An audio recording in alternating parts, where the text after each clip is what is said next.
এই শব্দটা শুনছেন, মেশিনের যুগে এখনো গ্রামের এই ছোট্ট টিনের ঘরের ভেতরে হাতের তাতে তৈরি হচ্ছে আমাদের চেনা গামছা। এই কাজ আপনি শিখেছেন কার থেকে?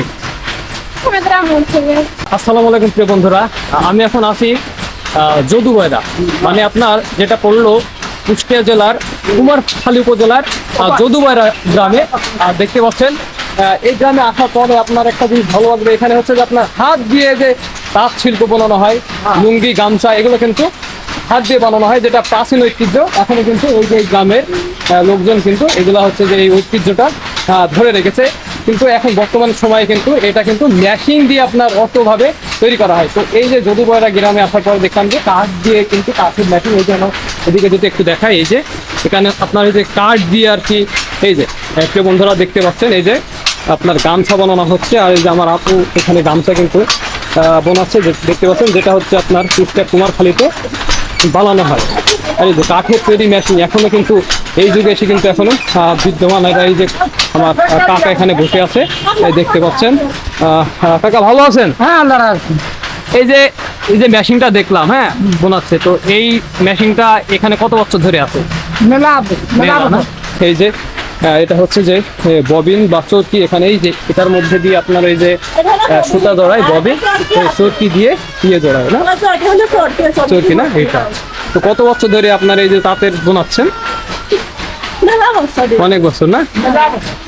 তো এই যে ওইখান থেকে আপনার এই যে এখান যে ববিন, এটা দিয়ে সুতো জড়িয়ে আপনার এই যে এখানে হচ্ছে যে ইয়েটা দেখতে পাচ্ছেন কাঠের তৈরি মেশিনটা, এই যে এখানে কিন্তু আপনার এই যে তাঁত শিল্প কাজটা হয়ে থাকে আর কি, যেটা প্রাচীন ঐতিহ্য এখনো বিদ্যমানে। দেখতে পাচ্ছেন আস্তে আস্তে গামছা কিন্তু তৈরি হয়ে যাচ্ছে।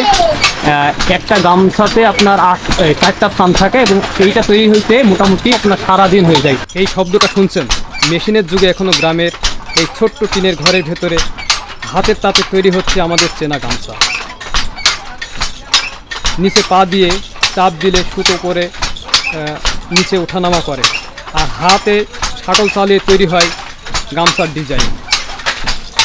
প্রতিটা গামছা তৈরি করতে লাগে অনেক সময় আর ধৈর্য। কত বছর ধরে লুঙ্গি বানাচ্ছেন বা গামছা বানাচ্ছেন? 12-13 বছর। তো এই কাজ আপনি শিখেছেন কার থেকে? দিনে কয়টা এরকম বানাইতে পারেন?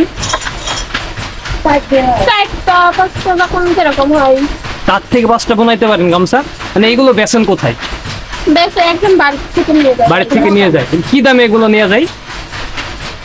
4টা হলে এক থান, এই এক থান হলো 300, 350 300 টাকা না? একটি গামছা বানাইতে কতটুকু সময় লাগে? সারাদিন লেগে যায় একটা গামছা বানাইতে? 4 দিন বানাইতে সারাদিন লাগে না? এই যে সুতাগুলো আপনারা পান কোথায় বা কিভাবে সংগ্রহ করেন?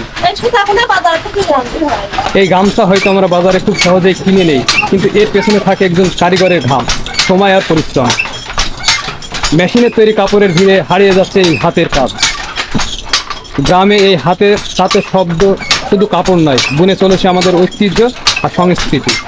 এমন শিল্প টিকিয়ে রাখতে আমাদের সবার সহযোগিতা দরকার। কুষ্টিয়ার এই ঐতিহ্য টিকে থাকুক আগামী প্রজন্মের জন্য। আজকের ভিডিওটা এখানে শেষ করলাম। দেখা হচ্ছে পরবর্তী ভিডিওতে। ভালো থাকবেন, সুস্থ থাকবেন। আল্লাহ হাফেজ।